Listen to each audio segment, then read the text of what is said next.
रूस के हमले में यूक्रेन को बहुत बड़े नुकसान का दावा है।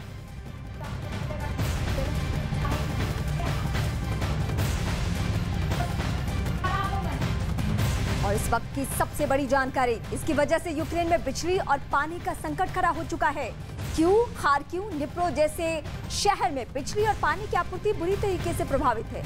ज़तोमर शहर तो पूरी तरह अंधेरे में समा गया है, जहां लाखों लोगों की पहुंच पीने के पानी से दूर हो गई है।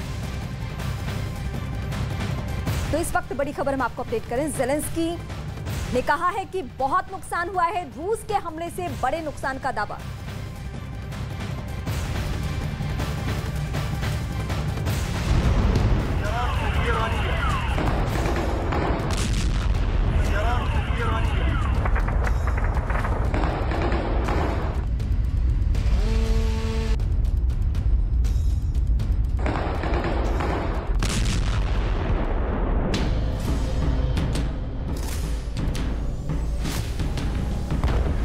डार्क जोन में पहुंचे यूक्रेन के शहर।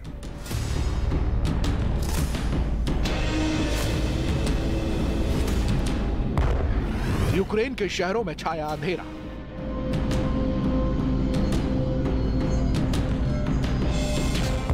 यूक्रेन में बिजली और पानी का संकट।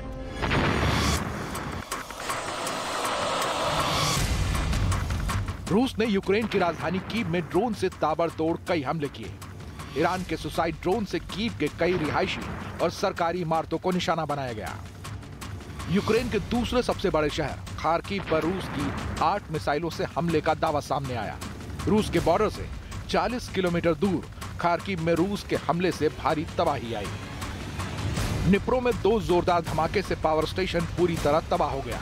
चारों तरफ सिर्फ विनाश ही विनाश दिखा। माइकोलाइव में रिहायशी इलाके में रूस की मिसाइलें गिरी और इमारत पूरी तरह से तहस नहस हो गई। यूक्रेन के शहरों में हुई भारी तबाही के बाद खुद ज़ेलेंस्की सामने आए और उन्होंने बयान जारी कर कहा, 10 अक्टूबर से हुए हमले में यूक्रेन के 30% बिजली स्टेशन तबाह हो गए हैं, जिससे पूरे देश में बड़े पैमाने पर बिजली गुल हो गई है। ये शब्द थे राष्ट्रपति ज़ेलेंस्की के, जिन्होंने यूक्रेन के शहरों में हुई तबाही के बाद खड़े हुए संकट का दर्द बयां किया। यही नहीं, दावा है कि यूक्रेन पर रूस के हुए हमले में ज़तोमर शहर पूरी तरह अंधेरे में डूब गया।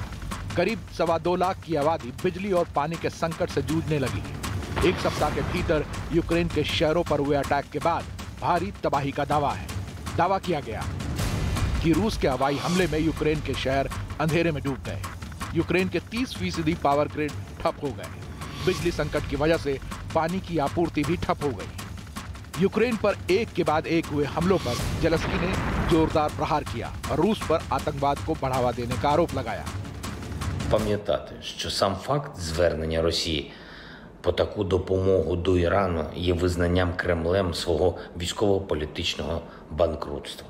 Десятиліттями вони витрачали мільярди доларів на свій ВПК, а у підсумку пішли на поклон в Тегеран, щоб отримати доволі прості дрони.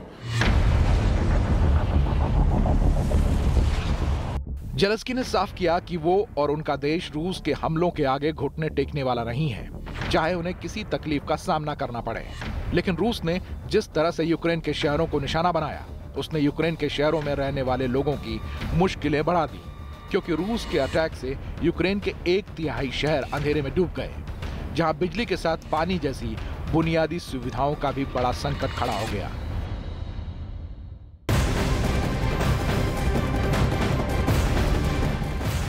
यूक्रेन को रूस किसी भी कीमत पर हासिल करना चाहता है। इसके लिए पुतिन की सेना साम दाम दंड भेद की नीति पर आगे बढ़ रही है। और इस बीच खबर तो ये भी है कि यूक्रेन के खिलाफ जंग में चेचन कमांडर रमजान कादिरोव के बेटों ने मारियोपोल में मोर्चा संभाल लिया है।